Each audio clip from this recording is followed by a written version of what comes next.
All right, welcome. Today we have a very, very special guest, Miss Shelly Lombard. Miss Shelly, she has over 30 years experience on the consultant, analyzing and investing in high yields and distressed debt, special situation equities. She got her MBA from Columbia, and you worked in Citibank for about 25 years, both on the buy and sell side. Yep, I didn't work at Citi for 25 years, but I worked at a number of different places, including Chase and Barclays, et cetera. But I started my career at Citibank. So I watched one of your videos and you talked about your first distressed investment and you kind of gave the example of how you purchased a bond and it was like 30 cents on the dollar and then sold it for 60 cents for the dollar. And that's kind of what sparked your interest to distressed investment. Was that kind of like the inception of it and the beginning of the distressed investment? Yeah, so I started after I graduated from Columbia. I started at Citibank doing leverage buyouts. So basically helping investors, usually what's called private equity funds, buy companies using debt. So it's similar to buying a house. You put in a little bit of equity, and then the bank provides you with a huge loan. And so you had all these companies that had a lot of debt. Well, that doesn't always work out. Yeah. Sometimes the companies are very good companies, but they just have too much debt. It's like us. We might be gainfully employed and have a great career, but sometimes you just go, a little too far, buy a house that's a little too big, and so you're stressed financially. And so when that era of the LBOs ended, you had a lot of companies, what we call good companies, with bad balance sheets. They were good companies, but they had too much debt. And that was kind of the beginning of the distress debt market, where people were going out and they were like, look, this company has too much debt. It's struggling right now, but it's a really good company. And so people were making like 40% returns and really nice returns buying the bonds of companies that were in financial distress. So their operations were fine, but they just had too much debt. Yeah, and I've heard about distressed investing from my background in finance, and also I mentioned the book I read by Manit. But I feel like there's not a lot of public information on distressed investing, and it's not something that's prevalent in retail investors. Why do you think that is? I mean, I guess we can't get into some of those bonds. They cost millions of dollars, and some of we can't invest in that type of investment, retail investors, Yeah. right? Yeah, so actually, it is changing some. So bonds have historically traded in lot sizes of like $1 million. Yeah. So it's hard to find, it's hard to buy less. But there's starting to be, retail investors are starting to be able to get in. Because look, even if you're buying $10,000 of a bond, if you're paying 30 cents on a dollar for it, you're paying, $3,000. So that's not something that, at that kind of price point, more people can get involved. Not everybody, but more retail investors can get involved. The other thing is that retail investors are getting involved in the stocks of these companies. Now you have to be careful, because in a bankruptcy situation, if the company goes bankrupt, 9.9 times out of 10, the stock is worthless. So you'd rather buy bonds. But occasionally, if the company turns itself around, that stock can pop up and it can be worth something. So one, retail investors can buy bonds if you can buy small amounts of them, like $10,000, $5,000, and you're buying them at a discount, 30 cents, 60 cents on a dollar. Or if you have a really good sense that the company is going to make it, you could play around in the stock. But just know that in a bankruptcy situation, the stock is probably going to be worthless. And that was my other point. Also, in a bankrupt situation, more than likely the person that purchased the stock, they're not going to get any return, right? It's going to go No, they're to going to get they're zero. going to have the least priority. They're in last place.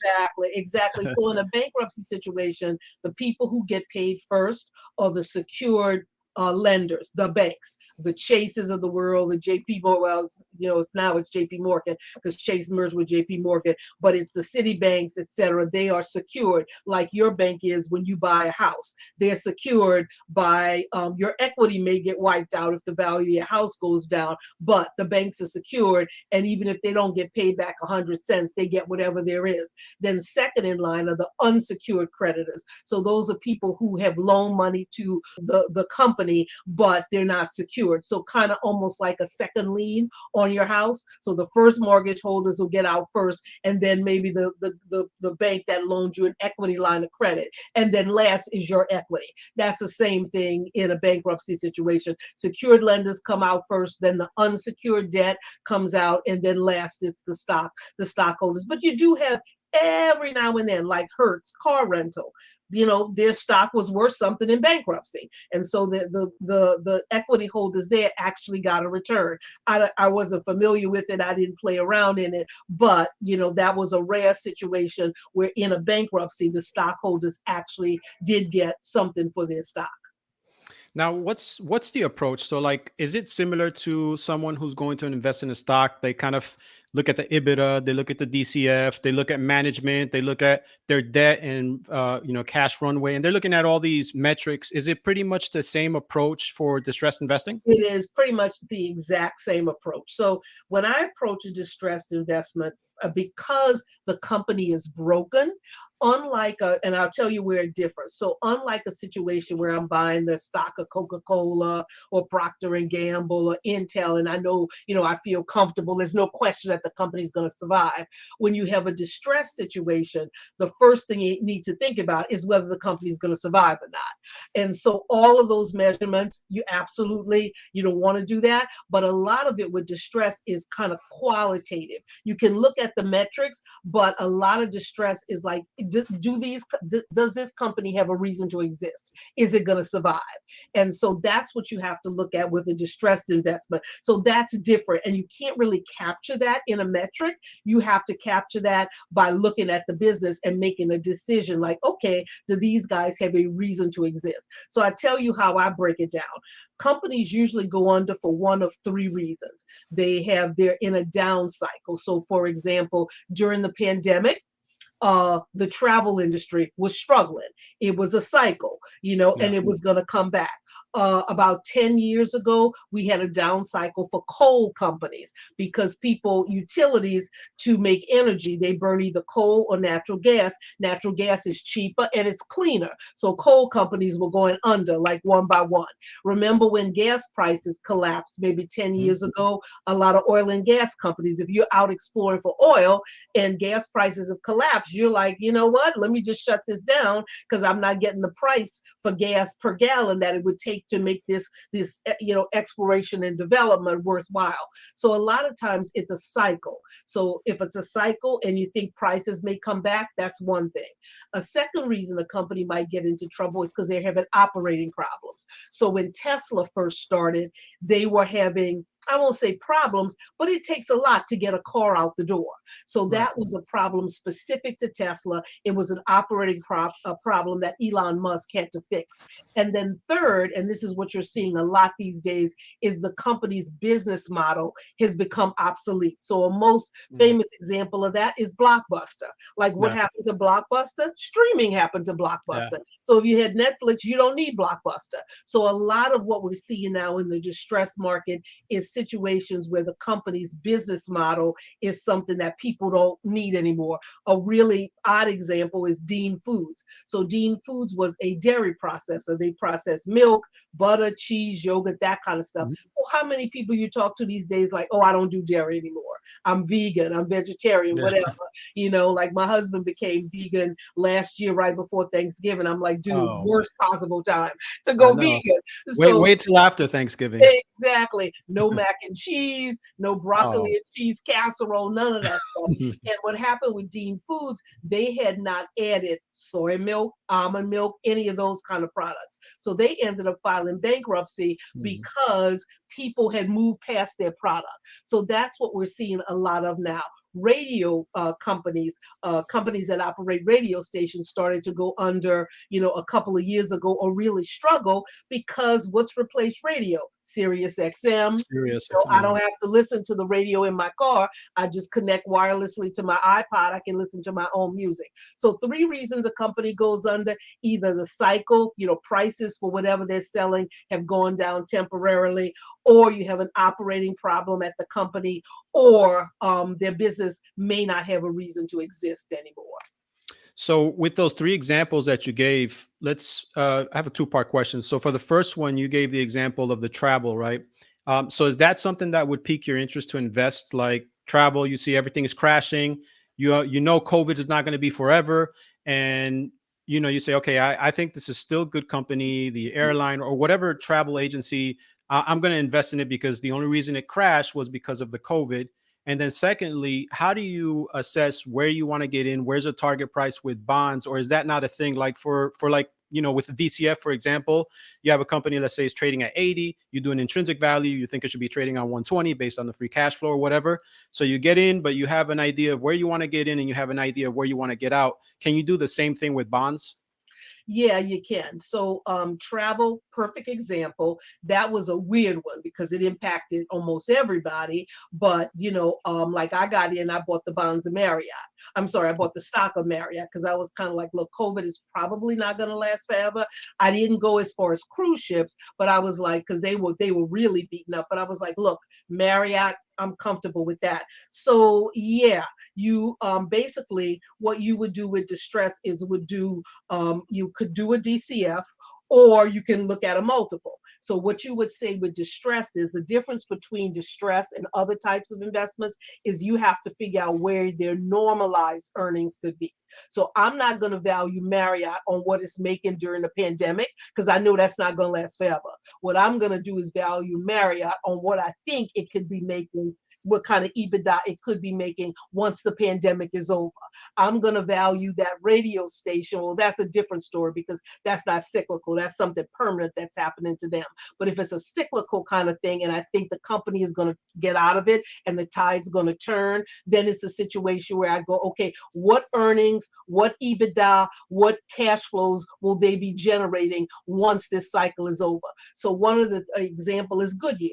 So Goodyear, years ago was having problems because gas prices were high and people weren't driving their cars. So if you're not driving your cars, your tires are not wearing out. Tires are something that you only buy when you need them. It's not something you buy just to buy them. You're like, oh Lord, I got to go buy tires. Goodyear actually, interestingly, is going through the same thing now. Gas prices are high. People are working from home, so they are not commuting, or they are, commuting with friends, or they're using public transportation because when they do want to commute, gas prices are high. So Goodyear is selling fewer tires than it used to. So what you have to go in and do is go, okay, is this going to change? And if so, when? And when it does change, what's Goodyear's EBITDA going to be? What's its discounted cash flows? What is it? What will its discounted cash flows be? And you value it on what it'll be when it quote unquote normalizes. So how do you find these companies, these distressed opportunities? Like for stocks, for example, we have scanners and we can put in whatever ratios we want or multiples, and we get a bunch of stocks. If you're like brand new to finance, you got a degree, and you're gonna kind of take the same approach that you take in with distressed investment. How does it look sitting at your office cubicle? How do you look for companies? Yeah, so you can do the same thing. And so you can just scan for stocks that have gone down in the last year 40% or 50%, something like that. The stock, when a company is in trouble, the stock is the first thing to drop. So I looked at Goodyear way back when, gas prices were high, people weren't driving. So Goodyear's unit volume was down. They just weren't selling as many tires. People were taking longer to replace their tires. So, Goodyear stock price had dropped to $3. Now its bonds was still up in the 90s, but the stock had dropped to $3. And I looked at it and I said, look, when things return to normal, Goodyear's EBITDA will be, it may not be what it was, but it'll be X. It'll be, a little bit less than what it was. And then I looked at where tire companies were trading as a multiple of EBITDA. And so that's how I value Goodyear. But the difference is I didn't look at last year's earnings or earnings in a normal earnings, last year or whatever. I looked at what I thought it could be once the cycle changed. And how do you assess risk for a lot of these companies? Well, one of the key things to assess is to figure out how long they can last until the cycle changes, because the pandemic was different because the government stepped in and it gave companies PPP loans, it gave consumers money so people could continue to spend. But in an environment where it's not the pandemic, it's just a regular environment, you have to figure out whether the company has enough money to last until the cycle turns around. So in other words, can Goodyear, right now nobody's driving, they're working from home, but as employers are starting to tell people to come back to work, etc., Goodyear's going through a down couple of years. Does it have enough money to survive until the cycle turns again? And so that's kind of what you have to assess. You have to, and I can get real technical here, but you want to look at how much money they're losing and how much cash they have and how much they can borrow, what they call a revolver, and figure out how long their cash is going to last, what distressed investors call the liquidity runway. So Right. you have to figure out. So it's like you, basically, if I get laid off from my job, how many, I got to look at my savings, look at what I can borrow on my credit cards, look at my unemployment and go, how many months can I last until I can't pay my mortgage anymore? And that's exactly what you have to do with these companies is if the cycle is down, yeah, I think Goodyear is going to be okay, but how much money do they have? How long can they last? But, can they wait until the cycle turns around? And if they can, that's a stock that I may want to buy. So I recommended Goodyear was about $3 a share. I think it went up to $9. I think eventually it might have gone up to $20. So it was a real good situation. And interestingly enough, I have not looked at it in a long time, but their situation is back to what it was. People are not driving. You don't need to replace your tires like you used to. So what's going to happen? This is a little different because this is driven not just by the price of gas, but it's also driven by work from home. So it may take longer for people to start buying tires again. It's a little different than it was before when it was only gas. So the most important thing about distress is it's interesting in that that's a qualitative judgment. You know what I mean? It's not just metrics. It's like, okay, is this going to come back? Is the market going to come back? And I would think the market for tires will, but Goodyear's earnings might not be what they were, or it could take a little longer than it did last time. So then with that, you gave the example of Goodyear, $3 to 9 to 20. What's your exit strategy for distressed investments then? Yeah, so when I have messed up is when I didn't have a good exit strategy. So I hung on too long. And so you got to know when to get out, and it's okay to leave a few dollars on the table. I'd rather leave some money on the table and get out rather than hang around too long.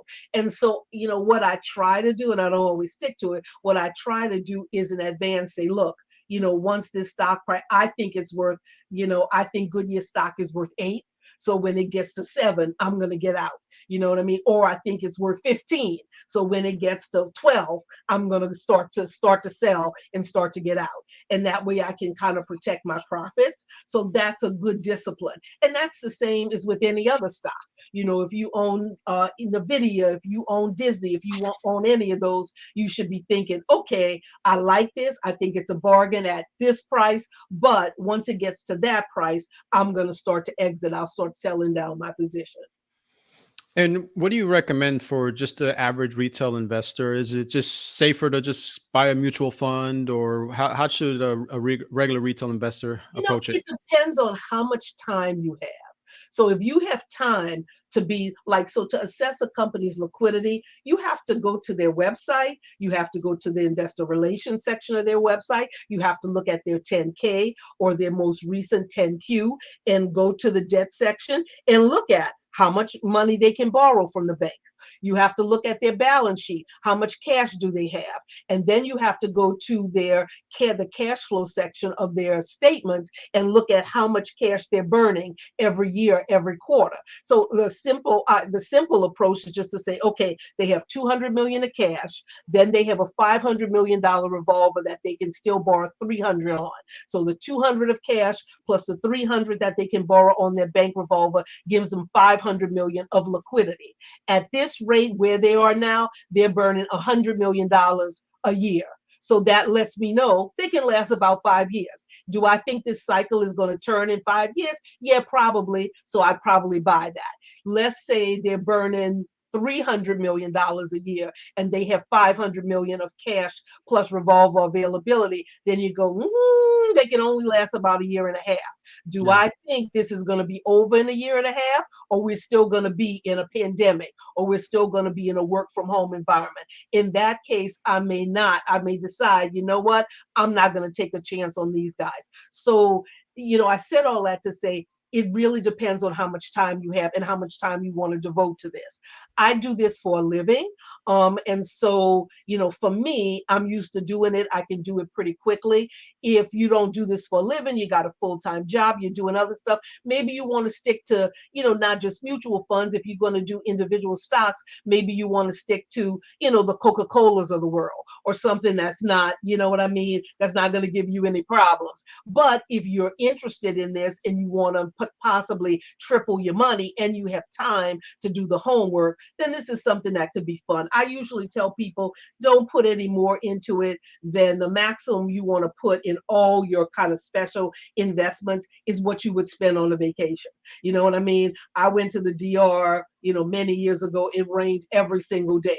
Now I spent thousands of dollars, but it wasn't like that was going to stop me from paying my mortgage. That money kind of went up in smoke because I was stuck in a hotel room and it was during the NBA playoffs and there was no TV. I was like, my Oh my husband was like, gosh. this is terrible. This is terrible. We can't even watch TV. This is awful. I'll never forget that vacation. But I wasted a couple of $1,000s, but it wasn't like, okay, I'm not going to be able to pay my mortgage. I'm not going to be able to eat next month because I blew this money. So that's what I tell people. Like, you have to, decide how much time you have to do research and work and how much money you want to put into it. And if it's not a lot of money or you don't have the time to do the research, you just say, you know what, I'm going to put my money in some index funds and keep it moving. So it's really your tolerance for risk.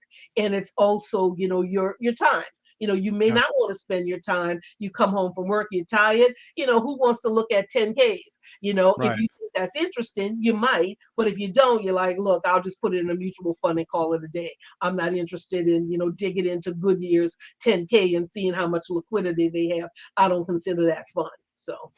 And do you think the retail investor has all the same resources? Like, you may have access to like Bloomberg Terminal or something like that that the average retailer can't afford, or can we get everything now online? Like, your approach is, you said you start off with the 10K and maybe look at some 10Q. You listen to some past earnings.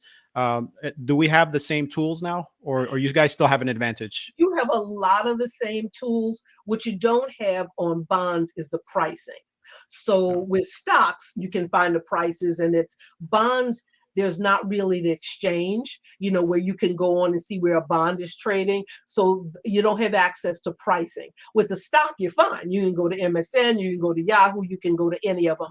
The other thing you don't have access to as a retail investor is the research. So, I worked on both the buy side and the sell side, and I would do reports. Hey, this is what, like when I did Goodyear, I'm like, look, the bonds are too expensive, buy the stock. Retail investors get a little of that now. You have people on Seeking Alpha. What's the other site that I'm drawing a blank on now? But you have access, and people will, offer their opinion on companies, and distressed companies included. So I'm sure if you go on Seeking Alpha, you'll probably see somebody has written up, Goodyear, Yeah. and others. So you don't have Bloomberg, but I don't have Bloomberg now. So it's not like I have an advantage that you don't have. Bloomberg is expensive. I don't own it. But a lot of the stuff, the company's website, their investor relations website, the presentations, their earnings call, the earnings call transcript, if you miss the call itself, all of that stuff is available to you. What you don't have is the total transparency on where bonds are trading, and you don't have the research that, institutional investors have. And maybe accessibility, right? You may be able to talk to some of the management, and as opposed to like the retailer may not have that accessibility. Yeah, you do have some. Not, it's interesting. I don't talk to managements a lot. but I listen to the earnings calls. But a lot of times you can just get the transcript. You know what I mean? So most companies will put their earnings call online, and you can. I listened to one live this morning. I listened to one live yesterday. You can listen to it online. They will leave the recording up there for a while, so you can listen to it, or you can just Google, earnings call transcript for good years, second quarter earnings. And NASDAQ, Seeking Alpha, and some other people have transcripts. So you can just read about it. So a lot of the tools are there. Like I said, most of it, though, is bonds. The prices of the bonds is something that you can get off Bloomberg that's harder to get when you're a retail investor. And then also the research.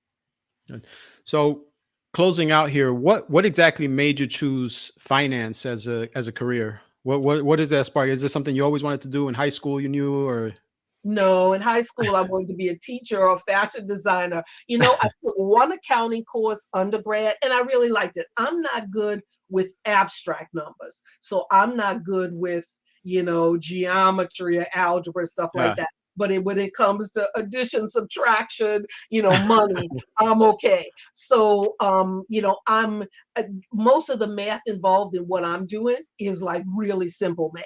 And so I'm good at that. I'm good at figuring out money. I'm good at, and I liked the idea that you could buy something at a steep discount, and have it, be worth a lot of money. yeah. That is something that is very appealing to me. I like the qualitative part of it. I like looking at a company and saying, you know what, are these guys going to make it or not? Are they going to make it? Does the world need them? So there's so much of that right now. It makes what we do a little bit riskier, but it also makes it interesting. And the average person can look at it and go, I don't think those guys have a reason to exist. Like, who needs Blockbuster anymore? Who Right. needs a dairy processor? Because there's tons of other people doing it, and people are doing almond milk. They're not drinking regular milk. I'm trying to think of other things. Toys R Us. Toys R Toys Us. R Us is another one. A lot of retailers are struggling now because you have the internet. Cable companies they're not struggling, but I think I read something that said 25% of cable subscribers have dropped cable in the last couple of years. Well, people are doing Netflix, or they're doing satellite, or they're doing, something else, but they're not doing cable. But it's there are a lot of industries right now. And so the interesting part is looking at it and going, do these guys have a reason to exist? Are they going to still be around?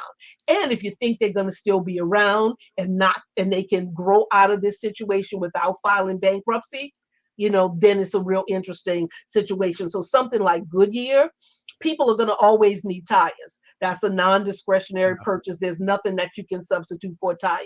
It's not like, oh, I don't need tires, I can buy this instead. You're going to have tires. So the question is just going to be, how much money can Goodyear make? What's their EBITDA going to be once, people the world kind of gets back to normal and people start driving, maybe not as much as they used to, but driving more than they are now? What's Goodyear going to be worth? And for me, if I can buy a stock at $3 and it's going to triple, that's pretty interesting to me. Yeah. So I like that, and I like the qualitative part of it. It's not, formulas or anything like that. It's a judgment call, and that makes it something that is, for me, something that's interesting, because it's, I can get in there and make a judgment about whether I think this business deserves to live or not. And if it does, then I take it the next step, and I'm like, okay, what price does it make sense? If it deserves to live, what price does it make sense for me to buy it at? Right now, just talking about the time, do you look at it, a lot of companies, as potential investments because of such a high inflationary period? A lot of companies are laying off, like Google and Disney. So obviously their stock price is going to probably drop. Do you look at things like that and say, okay, I know Google is going to be around for a long time. I feel Disney's a great company. High inflation, layoffs. That's it's interesting to me. I'm definitely going to look at these companies. Is that something you approach like right now? Yeah, I do. So I think, like with companies like Disney, that's like a step up from distress because they're struggling now. But I agree with you. Like, I own Disney. I've never even done a liquidity analysis on it because I hate to admit that, but I haven't done it because I'm like, I think these guys are going to be fine. That's not a severely distressed situation. It's definitely stressed, but it's not distress. So like Disney bonds are probably trading at 100 cents on the dollar, but the stock is down a lot. So No. it's, I would put that in the category of stressed, not distress. Distress is something like GameStop.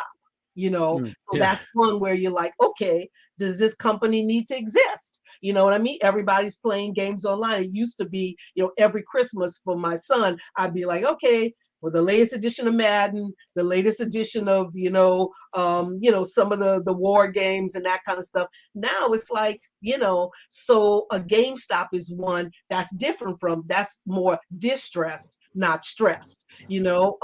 Sears, J.C. Penney, a lot of the retailers, with those, that's more of a judgment call. But yeah, Disney, I would say, is stressed. Their business model is stressed. It was very stressed during the pandemic, and that's when I bought it. But then you have stuff that's more seriously distressed, and that's when you really have to kind of pull out pen, pencil, calculator, Excel spreadsheet, etc., and then really figure out, okay, does this business have a reason to exist? I think that's a moot point with Disney. You know what I Yeah. mean? Like Yeah. Disney's gonna exist. You know what Yeah. I mean? And they have so much. They have, ESPN, they have the Broadway shows, they have Disney Cruise Lines, they have, a lot of stuff. So that is one that's, like I said, that's more stress. And it's more stress not because of financial reasons, but just, people thought Disney Plus, should have had X number of subscribers and they have X minus Y number of subscribers. So the stock has gotten really beaten up. But, Disney, like I said, I would consider that stress, not really distress, but it's still something that I would look at. Yeah. Or maybe approaching it with some derivatives, some options or something, kind of like a leap option or Got it. something. Uh, Exactly.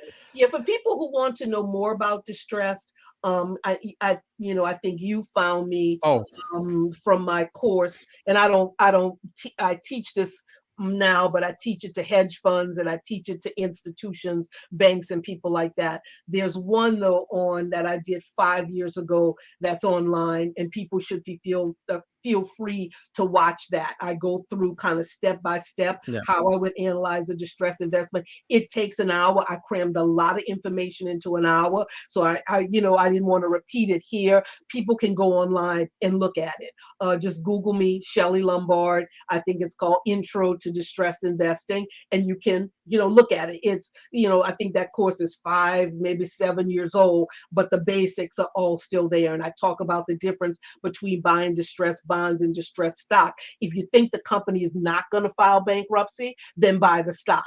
If you do the liquidity analysis and it looks like they're going to be out of money in a year and a half, then you buy the bonds. So, that's kind of the way I broke it down. And I think I used Tesla as an example because, a couple of years ago, there was a thought that Tesla might file bankruptcy. You know what I mean? They really didn't have enough capital. They squeaked it out, but that would have been a great, people who bought Tesla stock then made a ton of money, because Tesla did survive.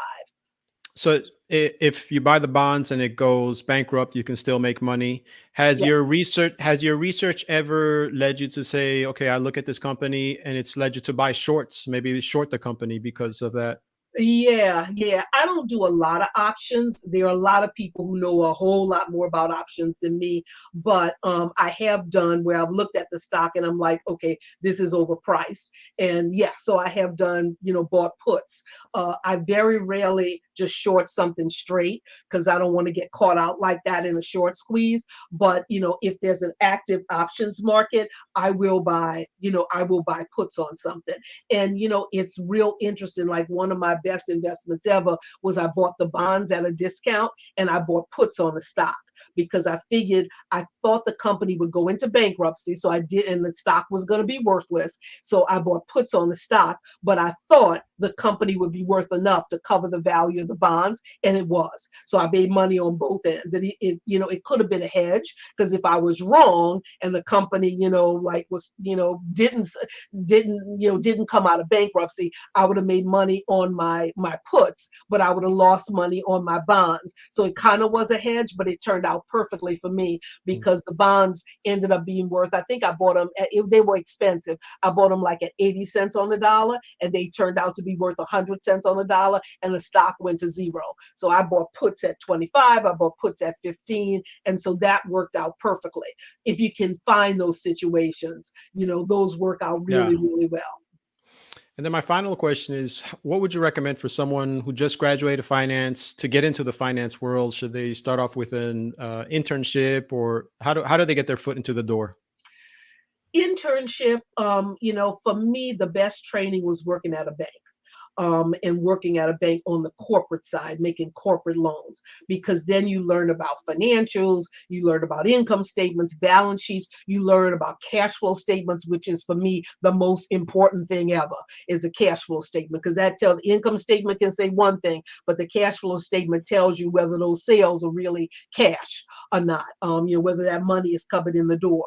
So I would say an internship, I would say for if you're interested in distress or any of the kind of stuff similar to what I do, learning about companies and their financial statements and how they're valued, learning what EBITDA is. You started talking about that, and learning about how you value a company. You value a company based on how similar companies are trading. So where Mhm. are they trading as a multiple of EBITDA? And then I'll look at Goodyear and go, okay, EBITDA will never be X again, but it'll be Y. So then where Bridgestone and Michelin and Cooper Tire trading, okay, they're trading at 5 times EBITDA. If I assume Goodyear's EBITDA is going to be this instead of that, but I value it at 5 times, what is the business worth? So I think banking teaches you those skills. So I would say start with an internship at whatever bank you can get your foot into. And that for me really taught me how to analyze companies and analyze value. And so I highly recommend that approach. Well, thank you very much for your time. It's been extremely, extremely useful information. And like Miss Shelly Lombard said, that you can find a full video on YouTube, and they have PowerPoint slide and a lot of great information. I personally watched it about 2 or 3 times. Really enjoyed it. And thank you for coming on. I really appreciate it. Yeah, you're more than welcome. And if at some point what might be interesting is to actually go through a company. So if you feel like having me back on again, I'm happy to come on and actually walk you through one company. The I slide takes about an hour, but I probably could walk through a company in maybe about a half an hour. So if that's something that your listeners would be interested in, let's circle up in a couple of months and see if we can put that no, together. no, I would definitely love to. I'm shy to ask you because your experience and your background, and I don't like to take up too much of your time. But I mean, I would love to do something like that. So I'll definitely email you when you're ready, and have another video part two. Sounds good. I would love to do it. I love to teach, and I fell in love with distressed investing, and I love it. So yeah, I'm happy to do that. Let's circle up in a couple of months and we'll pick a credit and we'll walk through it. Great, great. Approach it. Thank you very much. Have a great night. Take care, Okay. guys. Thanks, Ron. Thanks. Thank you. Thank you very much. Thank you for doing this.